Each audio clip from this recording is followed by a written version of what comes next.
समुद्र की गहराइयों में एक शहर सोया हुआ है। हजारों साल पुराने खंडर, टूटे मंदिर और रहस्यमयी दीवारें। क्या ये वही नगर है जिसे भगवान श्री कृष्ण ने बसाया था?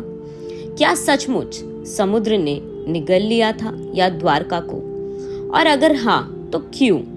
दोस्तों, आज हम आपको ले चलेंगे भारत के सबसे रहस्यमय, सबसे विवादित और सबसे अद्भुत रहस्य की ओर, यानी द्वारका का रहस्य। यह सिर्फ इतिहास नहीं, यह पौराणिक कथाओं और वैज्ञानिक खोजों का संगम है। लेकिन सवाल यही है, क्या ये सच है या केवल एक दंत कथा है? आइए इस रहस्यमयी सफर की शुरुआत करते हैं। समुद्र किनारे बसा एक पवित्र नगर यानी द्वारका, गुजरात के सौराष्ट्र में आज भी ये शहर मौजूद है। लेकिन हजारों साल पहले महाभारत काल में इसे स्वर्ग से सुंदर नगर कहा गया था। कहते हैं यह नगर खुद विश्वकर्मा ने भगवान श्री कृष्ण के लिए बनाया था। सोने से सजी दीवारें, क्रिस्टल के महल और समुद्र से घिरा हुआ नगर। क्या आप कल्पना कर सकते हैं उस समय की भव्यता की?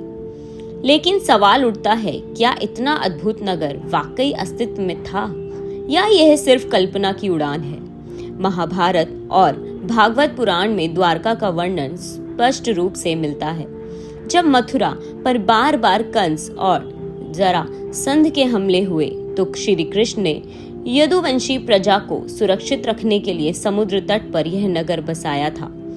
शास्त्र कहते हैं द्वारका में 9 लाख घर थे, 700 गली मोहल्ले और 900 मंदिर थे। यह सुनकर क्या आपको नहीं लगता कि यह उस दौर का सबसे बड़ा महानगर रहा होगा? लेकिन फिर महाभारत के अंत में श्री कृष्ण के देह त्याग के बाद समुद्र की लहरें उठी और पूरा नगर डूब गया। एक पल में सोने की नगरी जल समाधि में समा गई। यह सवाल यही है, क्या समुद्र ने वाकई एक शहर को निगल लिया था या यह केवल प्रतीकात्मक कथा है? भागवत पुराण और विष्णु पुराण बताते हैं कि जैसे ही श्री कृष्ण ने पृथ्वी छोड़ी, वैसे ही समुद्र ने अपनी सीमाएं तोड़ी और द्वारका को बहा ले गया। कल्पना कीजिए दोस्तों, एक पूरा नगर यानी महल, मंदिर, लोग, गलियां, सब कुछ लहरों के नीचे। लेकिन अगर ऐसा हुआ था तो उस नगर के अवशेष आज कहाँ है?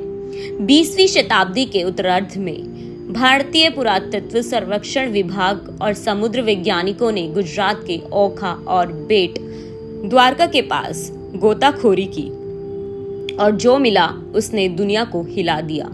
समुद्र के नीचे पत्थरों की दीवारें, स्तंभ, सीढ़ियां और टूटे मंदिर मिले।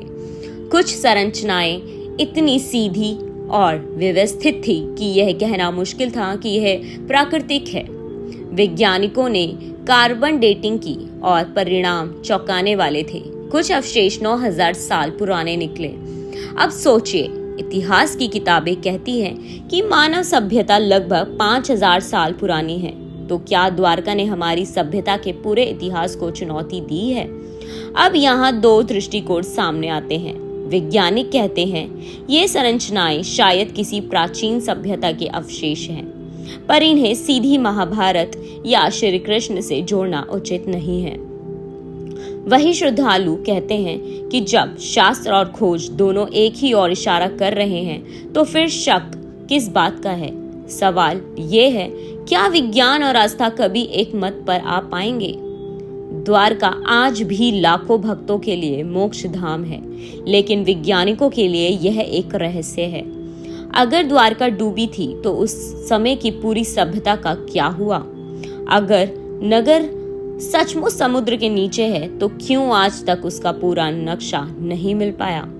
और सबसे बड़ा सवाल, क्या श्री कृष्ण वाकई ऐतिहासिक व्यक्तित्व थे या केवल एक दिव्य कथा के नायक? दोस्तों, द्वारका का रहस्य आज भी उतना ही गहरा है जितना समुद्र की गहराई। वैज्ञानिक खोज हमें हैरान करती हैं और पुराण हमें विश्वास दिलाते हैं। शायद सच्चाई दोनों के बीच कहीं छिपी है। कभी कभी रहस्य ही हमें जोड़ कर रखते हैं। अगर सब कुछ जान लिया जाए तो जिज्ञासा खत्म हो जाएगी। तो क्या आप मानते हैं कि द्वारका वाकई श्री कृष्ण का नगर था या यह केवल समुद्र की लहरों से बनी एक गाथा है? सोचिए, क्योंकि रहस्य अभी बाकी है।